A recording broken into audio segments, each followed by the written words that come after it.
To.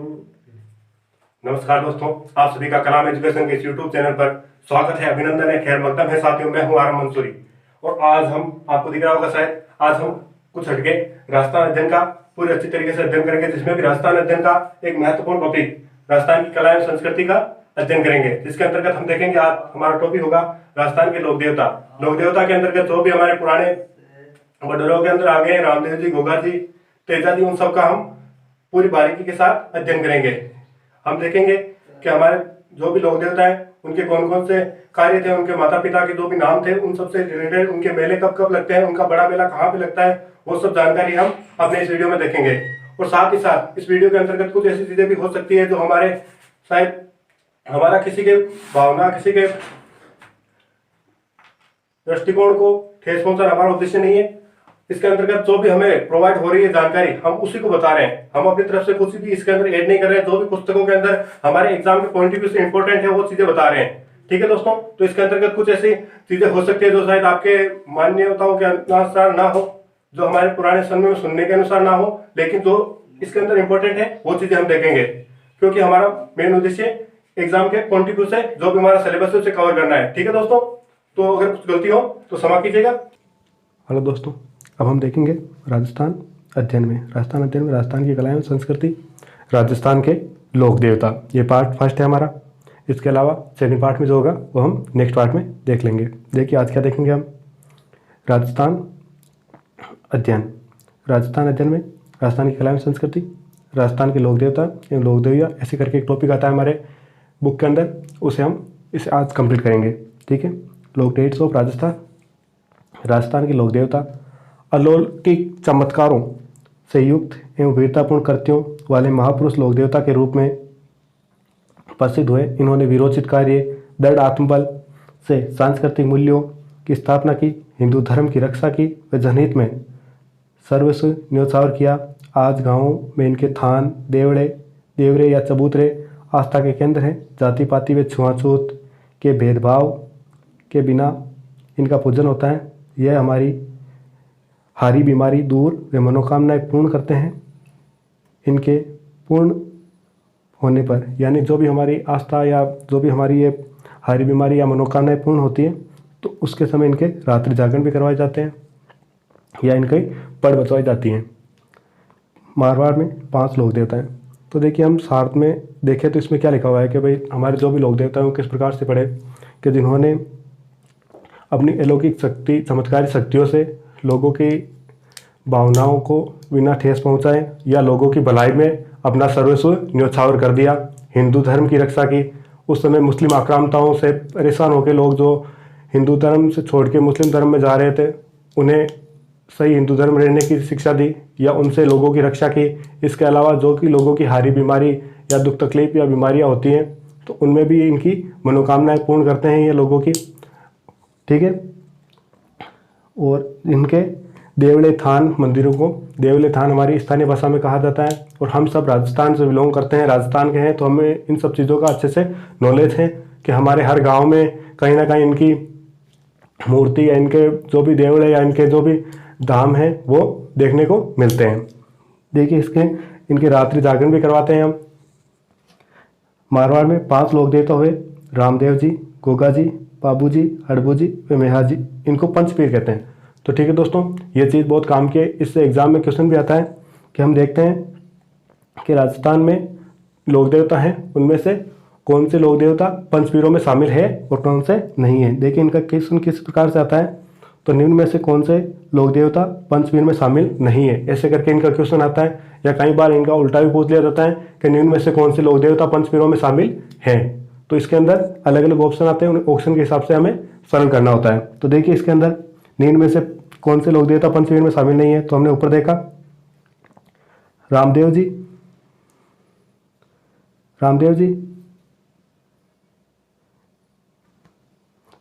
बाबू जी, हड़बू जी व मेहा जी, ये पंचपीर में शामिल है। जबकि इसमें कौन सा आंसर हो जाएगा हमारा, तेजा जी, जो पंचपीर में शामिल नहीं है। तेजा जी बहुत मान्य और चारों तरफ फेमस लोक देवता के रूप में हमें इसमें कंफ्यूज होने की ज़्यादा संभावना रहती है कि हम उन्हें पंचपीरों में शामिल कर लेते हैं। मगर पंचपीरों में रामदेव जी, तेजा जी को छोड़ के रामदेव जी, गोगा जी, मेहा जी, हड़बू जी और पाबू जी, ये 5 लोक देवता ही पंचपीरों में शामिल हैं। तेजा जी को पंचपीरों में शामिल नहीं किया गया है। ठीक है दोस्तों, आगे देखते हैं। ये हमारे कलाम एजुकेशन पॉइंट का लोगो लगा रखा है यहाँ। देखिए लोक देवता कौन कौन से प्रमुख जिनकी हम अपनी क्लास में चर्चा करेंगे या देखेंगे कि उनके बारे में, उनकी जीवनी देखेंगे, उनके जो भी अच्छे कार्य किए हुए हैं उनकी वो चीज़ें देखेंगे, उनके परिवार से रिलेटेड सबके नाम याद करने के लिए उनके नाम पर चर्चा करेंगे या उनके द्वारा जो भी अच्छे काम किए गए हैं उन पे चर्चा करेंगे। तो ठीक है, पहले रामदेव जी लोक देवता, दूसरे गोगा जी, उसके बाद पाबू जी, उसके बाद हड़बू जी, मेहा जी, वीर तेजा जी, देवनारायण जी, देव बाबा जी, वीर कल्ला जी, मल्लीनाथ जी, वीर बग्गा जी, वीर फत्ता जी, तल्लीनाथ जी, और इसके अलावा भी जो कोई अन्य लोक देवता होंगे उनके नाम पर भी हम चर्चा करेंगे। ठीक है, तो हम देखेंगे इनका जन्म कहाँ हुआ, इनके जन्म स्थान से संबंधित इनके मेले कहाँ कहाँ लगते हैं, वो चीज़ें भी देखेंगे। इसके अलावा उनके परिवार के या इन्होंने कौन से अच्छे कार्य किए जिनकी वजह से इनको लोग पूजा करते हैं, इन्हें पूजा जाता है। ठीक है दोस्तों, तो देखते हैं आज हम शुरू करते हैं रामदेव जी से। तो हम देखेंगे रामदेव जी की जन्म स्थान कहाँ है, कहाँ इनका जन्म हुआ, इनके पिता का नाम क्या था, इनकी माता का नाम क्या था, इन्होंने कौन से अच्छे कार्य किए जिनकी वजह से इन्हें पूजा जाता है। और आने वाले समय में अभी कुछ ही दिनों में रामदेव जी का मेला है, तो इसीलिए हमने सबसे पहले रामदेव जी को लिया है ताकि सब लोगों को पता चले कि रामदेव जी के कितने अच्छे करते थे उस जमाने के अंदर भी, और आज भी अगर होते हैं तो उन्हें लोक देवता के रूप में ही माना जाता। देखते हैं हम, रामदेव जी राजस्थान के लोक देवता हैं। 15वीं शताब्दी के आरंभ में भारत में लूट खसोट, छुआछूत, हिंदू मुस्लिम झगड़ों आदि के कारण स्थितियां बड़ी अराजक बनी हुई थी। उस समय जो भी विदेशी आक्रमण हुआ करते थे उनकी वजह से या फिर हिंदू मुस्लिम के अंदर जो झगड़े हुआ करते थे उस वजह से यहाँ अराजकता का माहौल फैला हुआ था चारों तरफ। और उस समय भैरव नामक राक्षस का आतंक था, और रामदेव जी के समय भैरव राक्षस नामक कोई व्यक्ति था या कोई राक्षस ही था, तो उसका बहुत बड़ा आतंक हुआ करता था। तो उससे रामदेव जी ने सबकी रक्षा भी की थी, तो उस वजह से भी रामदेव जी को माना जाता है। और ये चीज़ याद रखने की है कि भैरव राक्षस किससे संबंधित है, तो उसमें ऑप्शन में आ सकता है रामदेव जी, तो वहाँ हमारा रामदेव जी आंसर होगा। ऐसे विकट समय में पश्चिम राजस्थान के पोखरण नामक प्रसिद्ध नगर के पास रोनिचा नामक स्थान पर तंवर वंशी राजपूत और रोनिचा के शासक अजमल जी के घर भादो शुक्ल पक्ष दूज के दिन विक्रम संवत 1409 को बाबा रामदेव पीर अवतरित हुए। तो ठीक है दोस्तों, हमने देखा कि इसके अंदर रामदेव जी का जन्म कब हुआ था, भाद्रपद महीने की शुक्ल पक्ष की दूज को, यानी इसे बाबारी बीज के नाम से भी जाना जाता है। और कौन से सन के अंदर हुआ, तो विक्रम संवत 1409 के अंदर रामदेव जी अवतरित हुए। द्वारकानाथ ने राजा अजमल जी के घर अवतार लिया, और इन्हें द्वारकानाथ का अवतार भी माना जाता है, जिन्होंने लोक देवता लोक में व्याप्त अत्याचार, वेर, द्वेष, छुआछूत का विरोध कर अछूतोद्धार का सफल आंदोलन चलाया। तो रामदेव जी ने क्या किया कि जो भी लोगों पे अत्याचार हो रहे थे उनसे लोगों को बचाया, और इसके अलावा जो भी अछूत व्यक्ति थे उनके लिए उन्होंने बहुत अच्छा कार्य किया था उस समय भी। इनका जन्म स्थान कहाँ माना जाता है, इनका जन्म स्थान ग्राम उड़ू काश्मीर, तहसील सिव, जिला बाड़मेर के अंदर इनका जन्म स्थान है। बाड़मेर जिले की सिव तहसील के उड़ू काश्मीर गांव के अंदर जहाँ रामदेव जी ने जन्म लिया। रामदेव जी का परिचय देखते हैं अब हम। रामदेव जी के बारे में जो भी इनका परिचय दिया जाता है वो देखते हैं। हिंदू मुस्लिम एकता के प्रतीक बाबा रामदेव ने अपने अल्प जीवन के 33 वर्षों में वे कार्य कर दिखाए जो सैकड़ों वर्षों में भी होना संभव नहीं था। रामदेव जी की लगभग कितने साल जिए थे रामदेव जी, 33 वर्ष के हुए कि इन्होंने जीवन जिया था, जिसमें भी उन्होंने बहुत बड़े बड़े कार्य कर दिखाए थे, और हिंदू और मुस्लिम की एकता के प्रतीक के रूप में भी इन्हें देखा जाता है।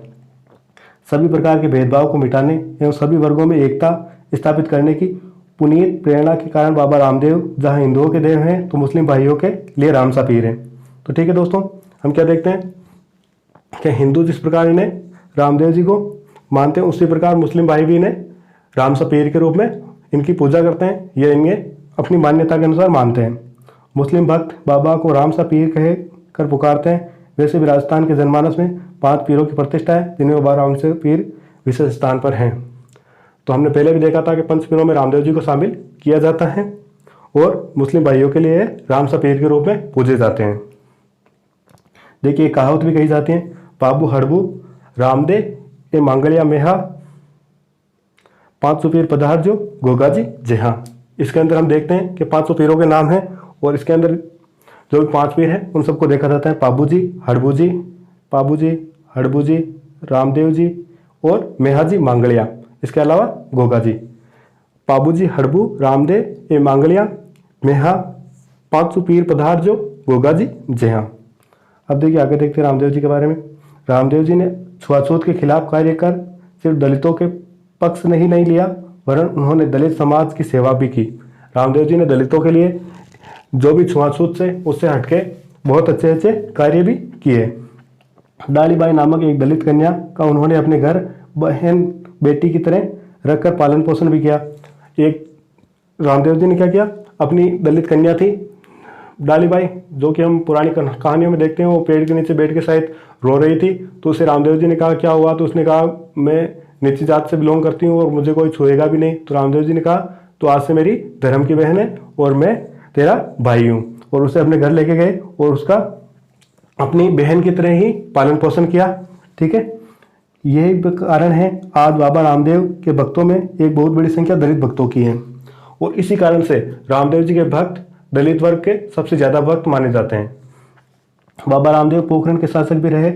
उन्होंने राजा बनकर नहीं अपितु जन सेवक बनकर गरीबों, दलितों, असाध्य रोगग्रस्त रोगियों व जरूरतमंदों की सेवा की। रामदेव जी न सिर्फ वहां राजा बनकर रहे बल्कि उन्होंने जन कल्याण के लिए और लोगों की भलाई के लिए उनकी जमकर जन सेवक की तरह उनकी सेवा की। और जो असाध्य रोग थे, जो बड़े बड़े रोग हुआ करते थे, उनमें अपने चमत्कार की वजह से उन लोगों का उपचार भी किया, उनके रोग का निदान भी किया। यही नहीं, उन्होंने पोखरण की जनता को भैरव राक्षस के आतंक से भी बचाया। तो ये क्वेश्चन आ सकता है एग्जाम में, भैरव राक्षस बहुत इंपॉर्टेंट पूछा जाता है। इसके अंदर रामदेव जी किससे रिलेटेड है, तो उनमें रामदेव जी से रिलेटेड करके हमें ऑप्शन को राइट करना होता है। और ये भैरव राक्षस का आतंक कहा था, तो उसका ऑप्शन भी आ सकता है। तो इसका आतंक पोखरण की जनता के ऊपर सबसे ज्यादा था। प्रसिद्ध इतिहासकार मोहन नैन सिंह ने भी अपनी ग्रंथ मारवाड़ परगना विगत में इस घटना का जिक्र करते हुए लिखा, भैरव राक्षस ने पोखरण नगर आतंक से सुना कर दिया था, लेकिन बाबा रामदेव ने अद्भुत एवं दिव्य व्यक्तित्व के कारण राक्षस ने उनके आगे आत्मसमर्पण कर दिया था। और राक्षस को बाबा रामदेव ने मारकर नहीं बल्कि उसने राक्षस ने उनको उसी की भाषा में समझाते हुए उसे आत्मसमर्पण करने के लिए विवश कर दिया था। बाबा ने उनकी आज्ञा अनुसार वे मारवाड़ छोड़कर चला गया।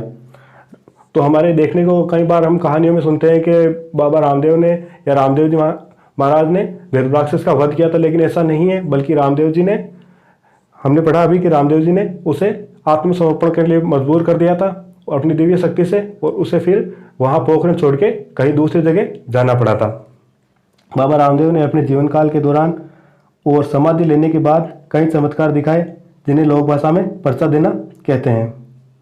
इतिहास व लोक कथाओं में बाबा रामदेव द्वारा दिए गए ढेर सारे पर्चों का जिक्र है। जनश्रुति के अनुसार मक्का मौलवियों ने अपने पूज्य पीरों को जब बाबा रामदेव की ख्याति और उनके अलौकिक चमत्कार के बारे में बताया, तो वे पीर बाबा की शक्ति को परखने के लिए मक्का से रुनीचा आए। तो ये भी देखा जाता है कि बाबा रामदेव जी के जो भी ये चमत्कारी करते थे, या जो भी बाबा ने पर्चा दिया था, पर्चा देखिए किसे कहते हैं, पर्चा यानी परिचय से समझ सकते हैं। परिचय किसका, जो भी उनकी चमत्कारी शक्तियों का है उनका परिचय। तो बाबा ने जब भी अलौकिक शक्तियां या चमत्कार किए थे तो उन्हें पर्चा कह के जाना जाता है। और ये जब जाके उन्होंने मौलवियों ने जाके वहाँ मक्का मदीना के अंदर पीरों को बताया, तो वहाँ से पीर फिर बाबा की शक्तियाँ देखने के लिए कहाँ आए थे, रुनीचा। बाबा के घर जब 500 पीर खाना खाने बैठे, तब उन्होंने बाबा से कहा कि वे अपने खाने के बर्तन सीपियाँ मक्का ही छोड़ आए हैं और उनका प्रण है कि वे खाना उन सीपियों में खाते हैं। तब बाबा रामदेव ने उन्हें विनयपूर्ण कहा कि उनका भी प्रण है कि घर आए अतिथि को बिना भोजन कराए नहीं जाने देते। और इसके साथ ही बाबा ने अलौकिक चमत्कार दिखाया, जो सीपी जिस पीर की थी वो उसके सम्मुख रखी मिली। इस चमत्कार पर्चा से वे पीर इतने प्रभावित हुए कि उन्होंने बाबा रामदेव को पीरों का पीर स्वीकार किया। आखिर जन जन की सेवा के साथ सभी को एकता का पाठ पढ़ाते बाबा रामदेव ने भाद्रपद शुक्ल एकादशी विक्रम संवत 1442 को जीवित समाधि ले ली। देखिए किस प्रकार से हुआ कि हम देखते हैं जो भी ये बाबा लोग या वगैरह ये आते हैं, जो भी मॉल ये उस साइड के होते हैं, तो वो अपने सीपिया रखते हैं, कुछ ऐसा बना के खाने का होता है उनका। तो उन्होंने कहा कि हम उसी के अंदर खाना खाते हैं, जो हमारा है उसी के अंदर खाना खाते हैं, हम आपके घर ऐसे खाना नहीं खा सकते। क्योंकि उन्हें रामदेव जी की वो परीक्षा लेना चाह रहे थे शायद, लेकिन रामदेव जी ने अपने चमत्कार से उनके जो भी सीपिया थे जो वहाँ पड़े थे, मक्का मदीना छोड़ के आ गए थे वो लोग, तो उनको उन्हीं के सामने रखा हुआ प्रदर्शित कर दिया या उनके सामने ला के रख दिया। तब उन्होंने माना कि बाबा रामदेव वाकई में चमत्कारी पुरुष हैं, और उन्होंने कहा कि हम पीर हैं और आप पीरों के पीर हो। और रामदेव जी ने भाद्रपद शुक्ल एकादशी, जो कि अभी कुछ ही दिनों में आने वाली है, उस समय जीवित समाधि ले ली थी। समाधि पे फिलहाल तो लोग हैं, लेकिन उस समय समाधि लिया करते थे। बाबा रामदेव जी की समाधि संवत 1442 को रामदेव जी ने अपने हाथ से श्रीफल लेकर सब बड़े बूढ़ों को प्रणाम किया तथा सबने पत्र पुष्प चढ़ाकर रामदेव जी का हार्दिक तन मन व श्रद्धा से अंतिम पूजन किया। रामदेव जी ने समाधि में खड़े होकर सबके प्रति अपने अंतिम उपदेश देते हुए कहा, प्रति माह की शुक्ल पक्ष की दूज को पूजा पाठ भजन कीर्तन करके पर्व उत्सव मनाना, रात्रि जागरण करना, प्रतिवर्ष मेरे जन्मोत्सव के उपलक्ष्य में तथा अंतर्ध्यान समाधि होने की स्मृति में मेरे समाधि स्तर पर मेला लगेगा। मेरे समाधि पूजन में भ्रांति व भेदभाव मत रखना, मैं सदैव अपने भक्तों के साथ रहूँगा। रामदेव जी ने जब वो समाधि ले रहे थे, उन्होंने कहा, यह भी कहा कि मैं सबके लिए एक हूँ, मेरा किसी धर्म वर्म से कोई ऐसे रिलेशन लेके नहीं करना है, मैं सबको मानता हूँ, और जो भी मेरे यहाँ आएगा, मेरे यहाँ मेले के अंदर भाग लेगा या मेरे दर पे आएगा, तो मैं उसकी मनोकामना पूर्ण करूँगा। इस प्रकार रामदेव जी महाराज ने समाधि ली। आज भी बाबा रामदेव के भक्त दूर दूर से रुणिचा उनके दर्शनार्थ और आराधना करते हुए आते हैं। वे अपने भक्तों के दुख दूर करते हैं, मुराद पीर पूरी करते हैं। हर साल लगने मेले में तो लाखों की तादाद में जुटी उनके भक्तों की भीड़ से उनकी महत्ता व उनकी प्रति जन समुदाय की श्रद्धा का आकलन आसानी से किया जा सकता है। और जिस प्रकार से रामदेव जी के मेले के अंदर इतनी भीड़ लगती है, उससे हम इस बात का आकलन कर सकते हैं कि रामदेव जी की कितनी महिमा है। अब देखते हैं रामदेव जी से जन्म से बातें। राजा अजमल जी द्वारकानाथ के परम भक्त हुए थे। उनको बहुत दुख था कि तंवर कुल की रोशनी के लिए कोई पुत्र नहीं था।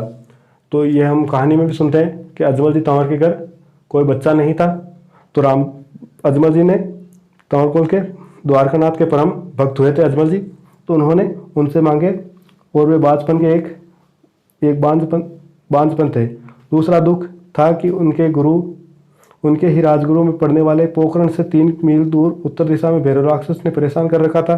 इस कारण राजा रानी हमेशा उदास ही रहते थे। एक तो रामदेव जी के माता पिता के घर कोई बच्चा नहीं था पहले, और वो द्वारकानाथ के भक्त भी थे, और उस समय कुछ ही 3 किलोमीटर की दूरी पे जो पोखरण से वहाँ पे भैरव राक्षस का आतंक था। तो उस वजह से राजा और रानी यानी रामदेव जी के पिता और रामदेव जी की माता दोनों ही परेशान रहा करते थे। श्री रामदेव जी का जन्म भाद्रपद शुक्ल पंचम को विक्रम संवत 1409 को बाड़मेर जिले की शिव तहसील के उड़ू कश्मीर में सोमवार के दिन हुआ। शुक्ल पंचम को नहीं हुआ था, यहाँ गलत है शायद, ये पंचम को नहीं हुआ था, भाद्र की दूज को हुआ था।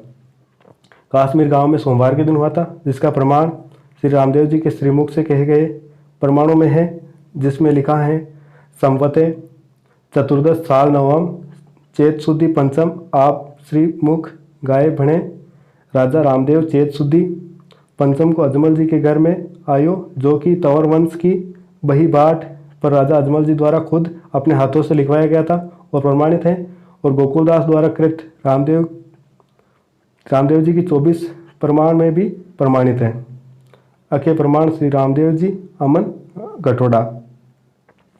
तो देखिए रामदेव जी की जो भी ये लिखी हुई है भईबाट वगैरह, उसमें भी रामदेव जी के जन्म के बारे में पूरा बताया हुआ है कि रामदेव जी का जन्म कब हुआ था। और उन्होंने एक ग्रंथ भी लिखा था 24 वाणियाँ, तो उसके अंदर भी शायद इनके जन्म के बारे में सारी चीज़ें लिखी हुई हैं।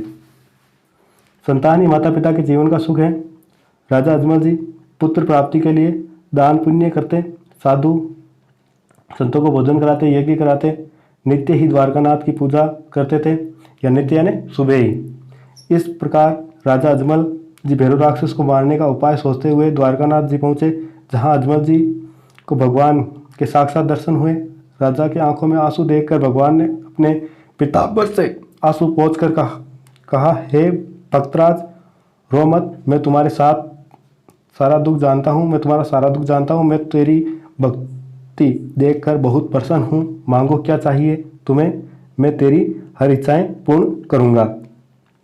रामदेव जी के सामने जब साक्षात भगवान आए द्वारकानाथ, और उन्होंने कहा कि भक्त तू परेशान क्यों है, मैं तेरे सारे दुख दर्द जानता हूँ और मैं तेरे बहुत जल्दी ही सारे दुख दर्द दूर कर दूंगा। भगवान के असीम कृपा से प्रसन्न होकर बोले, हे प्रभु, अगर आप मेरी भक्ति से प्रसन्न हैं तो मुझे अपने समान पुत्र चाहिए।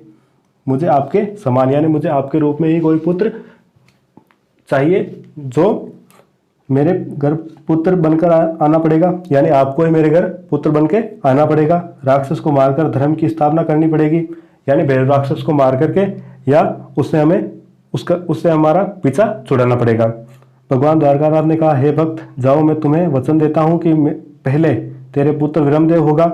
तब अजमल जी बोले, हे भगवान, एक पुत्र का क्या छोटा और क्या बड़ा। तो भगवान ने कहा, दूसरा मैं स्वयं आपके घर आऊँगा।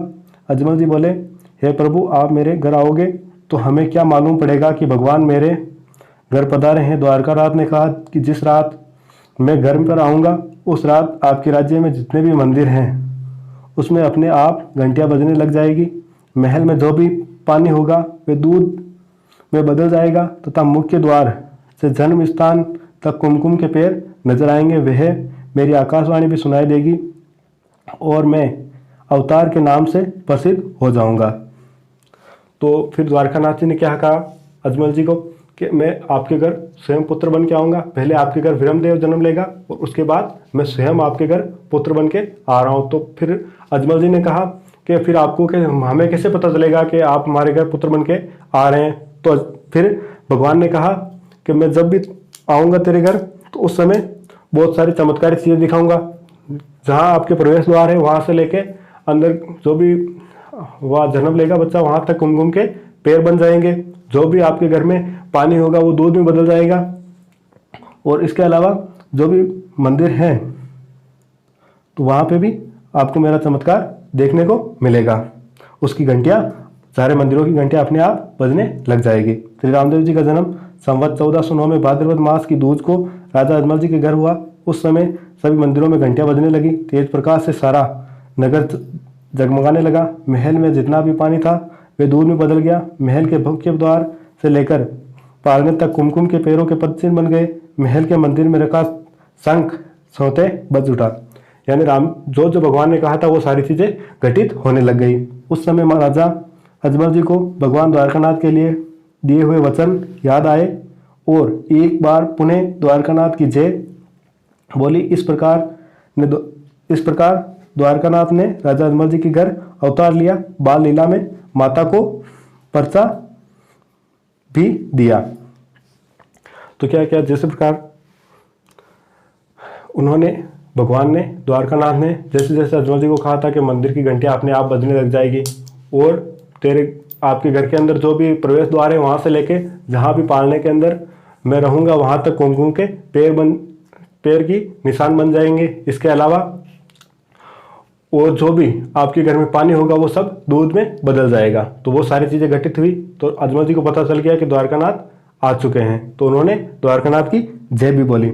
इसके अलावा रामदेव जी ने अपनी माता को इस बात का पर्चा भी दिया, यानी अपने चमत्कार भी दिखाए।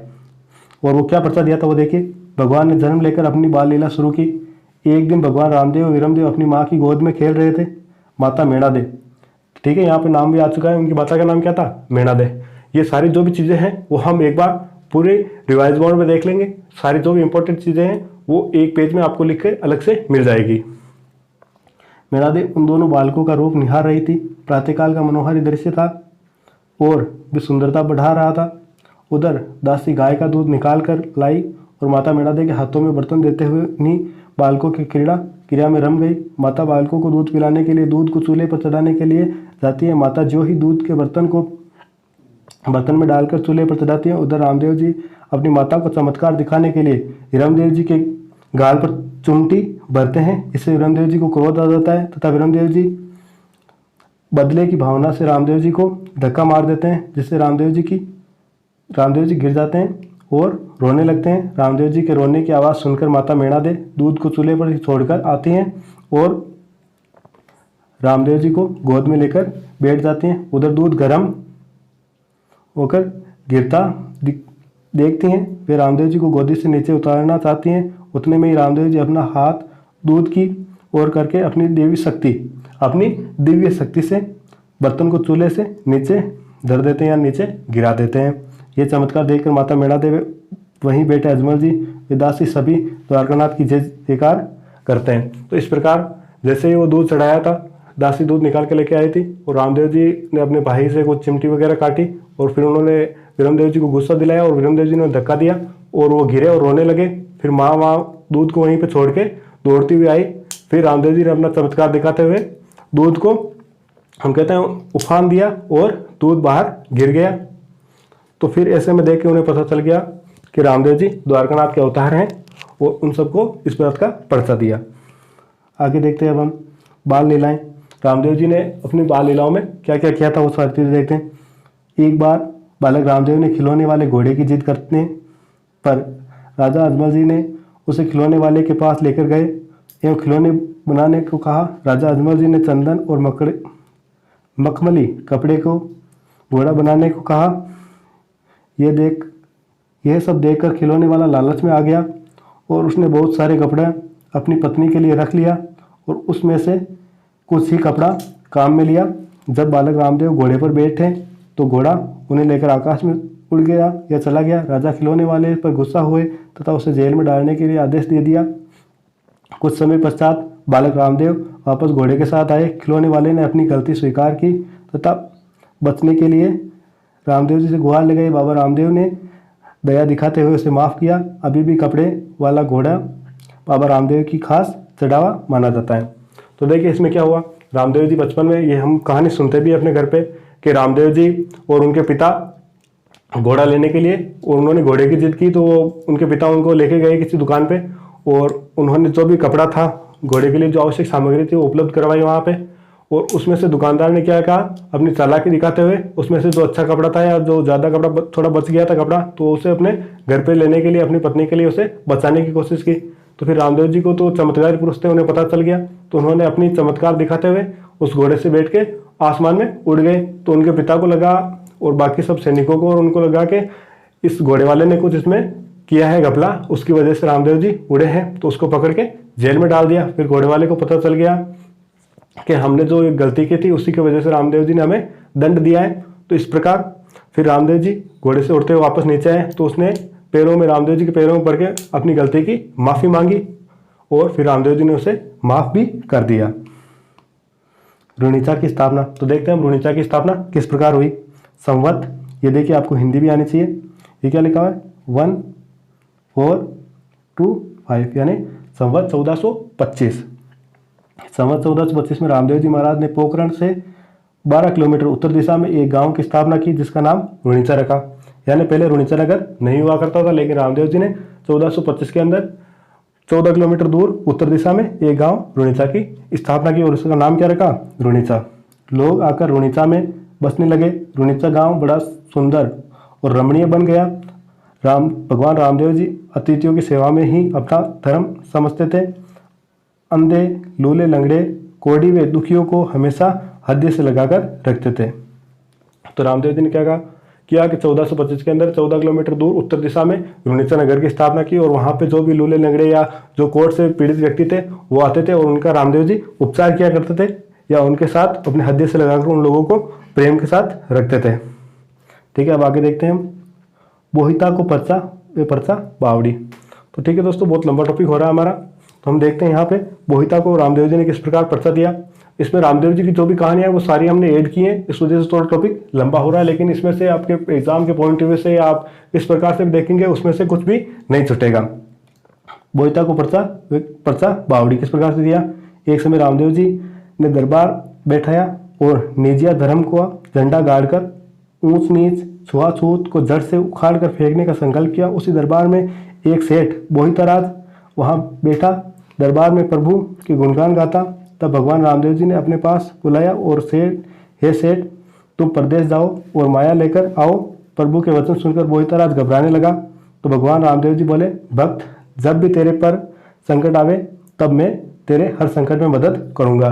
तो कोई बोईतराज सेठ बाणिया हुआ करता था, और बाणिया जाति तो सबसे चतुर मानी जाती है। तो रामदेव जी ने कहा कि ठीक है हे सेठ, आप बाहर जाइए बोईतराज जी, और वहाँ से धन इकट्ठा करके लाइए, फिर हम यहाँ लोगों की भलाई में उस धन को खर्च करेंगे।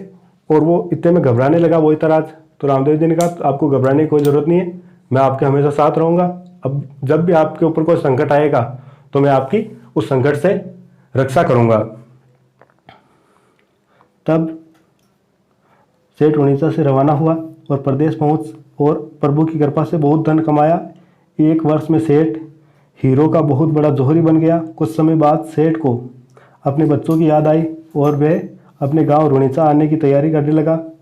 सेठ जी ने सोचा, रुणीचा जाऊंगा तो रामदेव जी पूछेंगे कि मेरे लिए प्रदेश से क्या लाए। तब सेठ ने प्रभु के लिए हीरो का हार खरीदा और नौकरों को आदेश दिया कि सारे हीरा पन्ना जेवरात सब कुछ नाव में भर दो, मैं अपने देश जाऊंगा। और सेठ सारा सामान लेकर रवाना हुआ। सेठ जी ने सोचा कि यह हार बड़ा कीमती है, भगवान रामदेव जी इस हार का क्या करेंगे। उसके मन में लालच आया और विचार करने लगा कि रुणीचा में एक छोटा गांव है, रुणीचा एक छोटा गांव है, वहाँ रहकर क्या करूँगा, किसी बड़े शहर में रहूँगा और एक बड़ा सा महल बनाऊँगा। उतने में इस समुद्र में जोर का तूफान आने लगा। नाव चलाने वाला बोला, सेठ जी तूफान बहुत भयंकर है, नाव का पर्दा भी फट चुका है, अब नाव चल नहीं सकती, नाव तो डूबेगी ही, वह माया आपके किस काम की, हम दोनों मरेंगे। तो क्या हुआ कि रामदेव जी ने उस सेठ को भेजा था, वहाँ उसकी अच्छी कमाई भी हुई और उसने बहुत धन इकट्ठा कर लिया। फिर उसने सोचा रामदेव जी के लिए एक हीरो का हार ले लेते हैं हम। बाबा रामदेव हमसे पूछेंगे मेरे लिए क्या लेके आया वहाँ विदेश से, तो हम कह देंगे कि ये आपके लिए हीरो का हार लेके आया हो। उसने सारा धन इकट्ठा किया, एक नाव बनाई। उस समय नाव पानी से आते थे लोग, तो उस समय उसमें नाव में सारा धन इकट्ठा करके नौकरों से रखवाया और गाँव के रुणीचा के लिए निकल पड़ा। लेकिन फिर उसके मन में लालच आने लगा। उसने देखा कि इस हीरो के हार से बाबा रामदेव क्या करेंगे, और रुणीचा तो एक छोटा सा गांव है, वहाँ मैं अपना कारोबार किस प्रकार चलाऊंगा। इससे अच्छा तो मैं किसी बड़े से शहर के अंदर कोई बड़ा सा बंगला बना लेता हूँ या बड़ी सी कोठी बना लेता हूँ। उसके मन में लालच आया और क्या हुआ, इतने के अंदर समुद्र में बहुत भयंकर तूफान आया।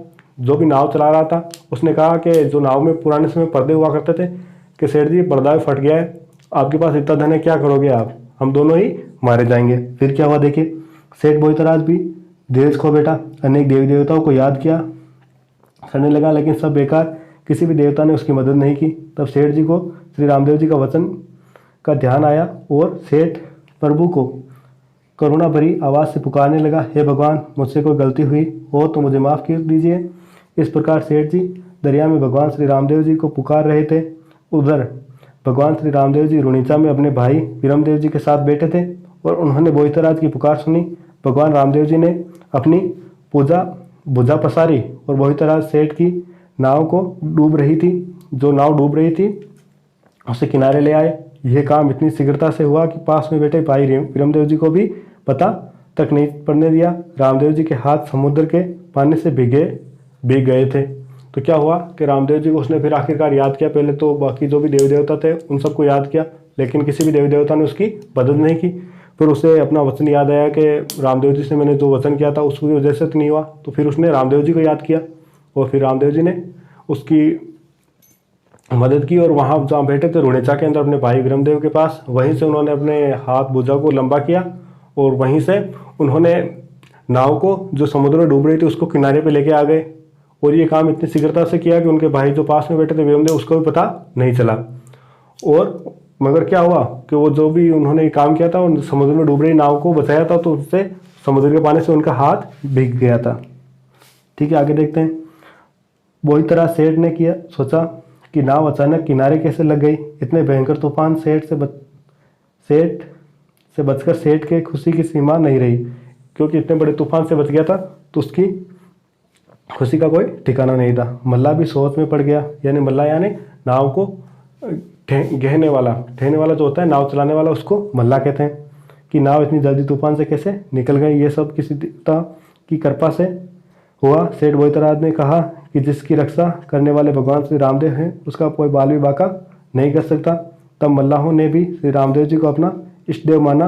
गांव पहुंचकर सेठ ने सारी बात गांव वालों को बताई। सेठ दरबार में जाकर श्री रामदेव जी की से मिला और कहने लगा कि मैं माया देकर आपको भूल गया, मेरे मन में लालच आ गया, मुझे क्षमा करें और आदेश करें कि इस माया को कहाँ खर्च करूँ। तो श्री रामदेव जी ने कहा कि इसे रुणीचा में एक बावड़ी खुदवा दो और उस बावड़ी का पानी मीठा होगा तथा लोग इसे परचा बावड़ी के नाम से पुकारेंगे। वे इसका जल गांव के समान पवित्र होगा, इस गांव के समान इसका जल भी पवित्र होगा। इस प्रकार रामदेवरा रुणीचा में आज भी ये परचा बावड़ी बनी हुई है। तो ठीक है दोस्तों, ये किस प्रकार से बावड़ी बनी वो हमने आपको इसकी पूरी कहानी बताई कि बोईतराज सेठ हुआ करता था, वो जो विदेश में गया धन इकट्ठा करके लेके आ रहा था, तो उसके रास्ते में अंदर उसके मन में लालच आ गया। फिर उसके जो नाव थी वो डूबने लगी। फिर उसने रामदेव जी को याद किया, फिर रामदेव जी ने उसकी रक्षा की, उसका लालच दूर हुआ। फिर वो गाँव में आया और गाँव में आकर के फिर उसने रामदेव जी की पूजा की और रामदेव जी के पैरों में चरणों में पड़ के उसने माफ़ी मांगी। फिर कहा मेरे इस धन का क्या करना है प्रभु, आप ही बताइए। तो रामदेव जी ने कहा इस धन से आप बावड़ी बना दो और उसका पानी बहुत ही मीठा और सुलभ होगा। ठीक है, यहाँ तक की कहानी। और इस प्रकार से परचा बावड़ी बनी थी। अब देखिए 5 पीरों से मिलने में परचा, इसकी कहानी देखते हैं हम। चमत्कार होने से लोग गांव गांव से रुणीचा आने लगे। यह बात मौलवियों और पीरों को पता चली तो भगवान श्री रामदेव जी के घर जाते और लोगों को उपदेश देते कि ऊंच नीच जात पात कुछ नहीं है, हर जाति को बराबर अधिकार मिलना चाहिए। पीरों में श्री रामदेव जी को परख ने विचार किया कि अपने से बड़े पीर जो मक्का में रहते हैं उनको खबर दी कि हिंदुओं में एक महान पीर पैदा हुआ है जो मरे हुए प्राणी को जिंदा कर देते हैं, अंधे को आँख देते हैं, अतिथियों की सेवा करना ही अपना धर्म समझते हैं। उनकी परीक्षा ली जाए। ये खबर सुनकर मक्का पहुँचे और 5 पीर मक्का से रवाना हुए। कुछ दिनों में वे पीर रुणीचा की ओर पहुँचे। 5 पीरों ने भगवान रामदेव जी से पूछा कि भाई रुणीचा यहाँ से कितनी दूर है। जब भगवान रामदेव जी ने कहा कि ये जो गांव आपके सामने दिखाई दे रहा है वे रुणीचा है, क्या मैं आपके रुणीचा आने का कारण पूछ सकता हूँ। तब उन 5 पीरों में से एक पीर बोला यह रामदेव जी से मिलना है। तब प्रभु बोले हे पीर जी, मैं ही रामदेव हूँ, आपके सामने खड़ा हूँ, कहिए मेरे योगी को सेवा। तो रामदेव जी से मिलने के लिए 5 पीर वहाँ आए थे क्योंकि रामदेव जी का यश बहुत चारों तरफ फैल चुका था। तो उन्होंने रामदेव जी के बारे में सुना और रामदेव जी से मिलने के लिए मक्का से चलकर आए थे और वहाँ गांव में आए। तो उन्होंने रामदेव जी उनसे ज़्यादा चमत्कारी थे रामदेव जी। तो उनसे जाके रास्ते में मिल लिए। कहा कहाँ जाना है आपको। कहा हम यहाँ रामदेव जी से मिलने आए हैं। तो उन्होंने कहा रामदेव जी मैं ही हूँ, बोलिए क्या कहना है आपको। तो अब देखिए आगे, मेरे लिए कोई सेवा है तो वो बता दीजिए। श्री रामदेव जी के वचन सुनकर 5 पीरों के साथ हो लिए। रामदेव जी 5 पीरों का बहुत सेवा सत्कार किया। पर वो 5 पीरों को लेकर महल पधारे। वहाँ पर गद्दी तकिया जाजम बिछाई और पीर जी गद्दी तकियों पर विराजे। मगर श्री रामदेव जी जाजम पर बैठ गए और बोले हे पीर जी, आप हमारे मेहमान हैं, हमारे घर पधारे हैं, आप हमारे यहाँ भोजन करके ही पधारना। इतना सुनकर पीरों में से रामदेव जी भोजन करने वाले कटोरे हम मक्का में बुलाए हैं, उसी कटोरे में हम भोजन करेंगे, दूसरा बर्तन वर्जित हैं। कोटारा जो हम मक्का में बोल कर आ गए हैं मंगवा दीजिए, हम भोजन कर सकते हैं, वरना हम भोजन नहीं करेंगे। ऐसा कहकर भगवान रामदेव जी ने लंबा हाथ किया और एक ही पल में 5 कटोरे उनके सामने आ गए और आप इस कटोरे को पहचान लो और भोजन करो। जब पीरों ने कटोरे मक्का वाले देखे तो 5 पीरों की रामदेव जी महानता पर विश्वास हुआ और उनके विचारों और आचरणों से बहुत प्रभावित हुए और कहने लगे हम पीर हैं मगर आप महान पीर हैं, आज से आपको दुनिया राम सा पीर के नाम से जानेगी। इस तरह से 5 पीरों ने भोजन किया और श्री रामदेव जी को पीर की पदवी मिली और राम सा पीर रामा पीर कहलाए। तो ठीक है दोस्तों, क्या हुआ कि जो मैंने पहले भी बताया था आपको कि मक्का से कुछ पीरों के उनके बारे में सुना और इनका यश सुन करके उन्होंने कहा जाके परीक्षा लेते हैं रामदेव जी की कि हिंदुओं में वाकई में ऐसा कोई व्यक्ति ने अवतार लिया है जो इतना चमत्कारी है। तो वहाँ से चेक करने के लिए आए और उन्होंने कहा, रामदेव जी ने उनकी खूब अच्छी सेवा की। लेकिन उन्होंने कहा आपने ये तो किए वो ठीक है, रामदेव जी ने कहा भोजन करके जाना। तो उन्होंने कहा भोजन कैसे करें, हमारे तो जो बर्तन थे वो वहीं रह गए मक्का में, और हमारा ये रिवाज है कि हम उसी बर्तन में खाना खाते हैं और दूसरे में खाना नहीं खाते। और उन बर्तनों को सीपिया कहते थे, तो वो सीपियों में ही खाना खाएंगे, बाकी नहीं खाएंगे। लेकिन रामदेव जी अपना चमत्कार दिखाते हुए हाथ लंबा किया और सारे जो भी बर्तन थे उनके वो उनके सामने ला के रख दिया, और उनको कहा कि चेक कर लीजिए आप ही के बर्तन है या नहीं है, उसके बाद भोजन कीजिएगा। तो इस समय उन लोगों को पता चल गया, उन पीरों को पता चल गया कि रामदेव जी वाकई में चमत्कारी पुरुष हैं। और उन्होंने रामदेव जी को रामसा पीर, रामा पीर की उपाधि या उपनाम भी दे दिए। अब देखिए रामदेव जी का विवाह, रामदेव जी का विवाह किनके साथ हुआ और वो कहाँ की रहने वाली थी, उनके बारे में चर्चा करते हैं। बाबा रामदेव जी ने संवत 1425 में रुणीचा बसाकर अपने माता पिता की सेवा में जुड़ गए। इधर रामदेव जी की माता मेणादे एक दिन अपने पति राजा अजमल जी से कहने लगी, अपना राजकुमार बड़ा हो गया है, अब इसकी सगाई कर दीजिए ताकि हम भी पुत्रवधू देख सकें। जब बाबा रामदेव जी द्वारकानाथ के मंदिर में जन्म लिया था उस समय रुक्मिणी को वचन देकर आए थे कि मैं तेरे साथ विवाह रचाऊंगा। संवत 1426 में अमरकोट के ठाकुर दलजी सोडा की पुत्री नेत्रदे के साथ श्री रामदेव जी का विवाह हुआ। तो ठीक है, इसके अंदर पूरी कहानी क्या है वो मैं आपको ऐसे बता देता हूँ कि रामदेव जी के घर वालों ने कहा कि मेणादे जो उनकी माता थी उन्होंने कहा कि रामदेव जी हमारे बड़े हो रहे हैं, अब इनकी सगाई या शादी की तैयारी करनी चाहिए, अजमल जी से कहा। लेकिन इधर द्वारकानाथ भगवान श्री कृष्ण जब वहाँ पति में यहाँ आ रहे थे, रुणीचा में अवतरित हो रहे थे, उस समय उन्होंने रुक्मिणी से वचन करके आए थे या वादा करके आए थे कि मैं आप ही से शादी करूँगा और आप यहाँ जो भी है वो इस जन्म में आप ही मेरी पुत्रवधू बनेंगी। तो इस प्रकार क्या हुआ कि फिर अमरकोट के राजा थे दलेर सिंह, तो उनकी पुत्री के रूप में किसने जन्म लिया, रुक्मिणी ने, और उन्हीं के साथ भगवान रामदेव जी ने शादी की थी। और ये कहने को कहा जाता है कि जो भी उनकी पत्नी थी नेत्रदे, तो पहले आंखों से अंधी थी, तो रामदेव जी के जो ससुर थे दलेर सिंह वो वहाँ से चल के आए थे रामदेव जी के पास और कहा आप वाकई में चमत्कारी पुरुष हैं, तो मेरी जो बेटी है नेत्रदे उसके साथ विवाह कीजिए। तो ठीक है, रामदेव जी ने कहा कर लेंगे। तो ठीक है, नेत्रदे को जब वहाँ फेरों में लेके आया जा रहा था तो नेत्रदे तो आंखों से अंधी थी, लेकिन रामदेव जी के चमत्कार की वजह से फिर उनकी आंखें आ गई, और इसी वजह से कहा जाता है अंधा को आंखें देवे, ऐसी मान्यता भी हमारे यहाँ प्रचलित है। अब देखते हैं रामदेव जी की समाधि के बारे में। रामदेव जी ने समाधि कब ली थी और कहाँ ली थी। मान्यता है कि भाद्रपद शुक्ल दशमी को बाबा रामदेव ने जीवित समाधि ली थी। संवत 1442 को रामदेव जी ने अपने हाथ से श्रीफल लेकर सब बूढ़े बड़ों को प्रणाम किया। सबने पत्र पुष्प चढ़ाकर रामदेव जी की हार्दिक तन मन व श्रद्धा से अंतिम पूजन किया। रामदेव जी ने समाधि में खड़े होकर सबके प्रति अपने अंतिम उपदेश देते हुए कहा कि प्रति माह की शुक्ल पक्ष की दूज को पूजा पाठ, भजन कीर्तन, पर्वोत्सव आदि रात्रि जागरण करना। प्रतिवर्ष मेरे जन्म के उपलक्ष्य में अंतर्ध्यान समाधि होने की स्मृति में मेरे समाधि स्तर पर मेला लगेगा। मेरे समाधि में भक्त प्रांतीय भेदभाव से बिना आएंगे और मैं जो भी मेरे भक्त उनके साथ रहूँगा। इस महाराज जी ने समाधि ले ली।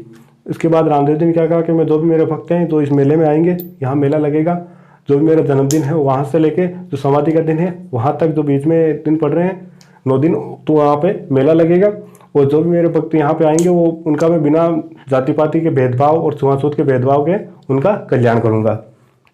और ये कहते हुए रामदेव जी ने समाधि ली थी। ठीक है, अब आगे और देखते हैं हम। तो मैंने कहा था पहले ही आपको कि ये जो टॉपिक करवा दूंगा एक बार आपको पूरा कंप्लीट, जो डिटेल के साथ है वो सारी बातें बता दी हैं, लेकिन इसके साथ जो फैक्ट्स हैं वो चीज़ें देख लेते हैं हम, और एग्जाम में शायद जो ये फैक्ट्स बता रहा हूँ उसी के अंतर्गत से सारे क्वेश्चन आ जाएंगे हमारे। ठीक है, देखते हैं हम। बाबा रामदेव जी जन्म कहाँ हुआ था, 1352 से 1405 के मध्य माना जाता है। ये जन्म वो उसके हिसाब से नहीं है, उसके अंदर तो हमने क्या देखा था विक्रम संवत, लेकिन ये ईस्वी सन में है। ठीक है, तो रामदेव को जन्म 1352 से 1405 के मध्य माना जाता है, जो कि हमारी ईस्वी सन है उसके अंतर्गत। उनका जन्म स्थान वही बाड़मेर के शिव तहसील के उड़ू काश्मीर गांव में है। मिति भाद्रपद शुक्ल दूज या द्वितीया को इनका जन्म हुआ था। पिता अजमल जी तंवर, माता का नाम मेणादे। ये किसके अवतार या किसके वंशज माने जाते हैं, तो ये अवतार या वंशज कृष्ण भगवान के माने जाते हैं। इसके अलावा इनका उपनाम क्या क्या है, इनके उपनाम है रामसा पीर, रुणीचा धनी, बाबा रामदेव। इसके अलावा इनके गुरु का नाम क्या था? तो इनके गुरु का नाम था बालीनाथ, इनके भाई का नाम वीरमदेव, इनकी बहन का नाम सुगना, और एक इनकी धर्म की बहन थी उसका नाम था डालीबाई, और इनकी सगी बहन सुगना बाई। इसके अलावा इनका विवाह कहाँ हुआ था? इनका विवाह अमरकोट के, जो कि वर्तमान में पाकिस्तान में पड़ता है, वहाँ के सोडा राजा दनेश सिंह की पुत्री के साथ इनका विवाह हुआ था। इनकी पत्नी का नाम क्या था? तो इनकी पत्नी का नाम था नेत्रोदय या निहाल दे। ठीक है दोस्तों, जो आंखों से अंधी बताई जा रही थी हमारे फिल्म में, आंखों से अंधी थी और उनको आंखें रामदेव जी ने ही प्रदान की थी। मेघवाल भक्त, जो भी इनके मेघवाल भक्त होते हैं उन्हें रिखिया कहा जाता है। इसके अलावा इनके रात्रि जागरण को क्या कहा जाता है? इनके रात्रि जागरण को जम्मा कहा जाता है, और ये भाद्रपद द्वितीया से एकादशी तक लगता है। इसके अलावा रामदेव जी के जो चमत्कार होते हैं उन्हें क्या कहा जाता है? इनके चमत्कारों को पर्चा कहा जाता है, और पर्चा का मतलब परिचय से है। जो भी इनके चमत्कार है उनका परिचय देना पर्चा कहलाता है। इसके अलावा इनकी ध्वजा, ध्वजा में इनके कितने होते हैं? 5 रंग होते हैं। ध्वजा, इनकी जो भी झंडा या ध्वजा कहा जाता है उसे 5 रंग कहते हैं, उसे उनकी भाषा में नेजा कहा जाता है। इनका प्रतीक चिन्ह क्या है? रामदेव जी का प्रतीक चिन्ह माना जाता है, जो पगलियों के चिन्ह होते हैं उन्हें पद चिन्हों को रामदेव जी के प्रतीक चिन्ह माना जाता है। इनके अलावा इनके मंदिर को क्या कहते हैं? इनके मंदिर को देवरा कहा जाता है। इनके चढ़ावा किसका चढ़ता है? तो कपड़े के घोड़े का। ठीक है, इनके चढ़ावा जो घोड़ा होता है वो कपड़े का बना हुआ होता है। और रचित पुस्तक, इनके द्वारा एकमात्र देवता है, लोक देवता है, जिनके द्वारा जो कवि भी थे जिन्होंने पुस्तक की रचना की थी, और उस पुस्तक का नाम क्या है? 24 वाणियाँ। 24 वाणियाँ एकमात्र लोक देवता है जिन्होंने एक पुस्तक या कविता की रचना की थी। इसके अलावा इनकी समाधि, समाधि राम सरोवर पहाड़ रुणिचा के अंदर है, और इनकी पास में ही इनकी जो धर्म की बहन थी डालीबाई, उनकी भी समाधि है। और डालीबाई ने इनसे एक दिन पहले, जहाँ रामदेव जी समाधि लेने की सोच रहे थे, वहाँ पे एक दिन पहले इनसे समाधि ले ली थी, और डालीबाई ने जल समाधि ली थी, ऐसा भी मान्यता है। और इन्होंने किस पंथ की स्थापना की थी? इन्होंने कामड़िया पंथ की शुरुआत की थी। इसके अलावा इनके द्वारा नृत्य, तो वहाँ जो इनका मेला लगता है वहाँ पे जो भी इनकी महिला भक्त होती है वो तेहरे ताली नृत्य करती है, और तेहरे ताली नृत्य वहाँ रुणिचा बाबा रामदेव जी के इस मेले का प्रसिद्ध नृत्य है। और ये किस किस के समकालीन हुआ करते थे? तो रामदेव जी, मल्लिनाथ जी और हड़बू जी, इन दोनों के समकालीन थे, यानी इनका जो कार्यकाल था वो लगभग समान था, दोनों एक ही समय के लोक देवता हुए थे। इसके अलावा उन्होंने शुद्धि आंदोलन भी चलाया था। शुद्धि आंदोलन किससे रिलेटेड था?